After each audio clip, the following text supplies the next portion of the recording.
Hey, I'm Josh. Today I'm going to show you how to make some awesome guacamole. How many of y'all like to snack? Me. I do. Yeah, everyone likes to snack, right?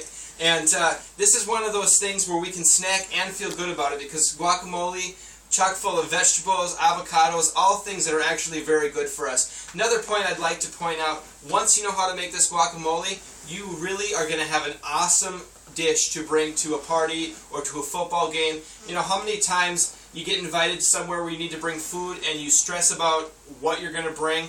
This is going to solve that problem because everyone's going to love this. I hope. I'm just kidding, I know. So anyways, going to start out with just some of the ingredients that you need to have here. Obviously avocados, that's a big one. If you don't have that, go to the grocery store because you can't start without them.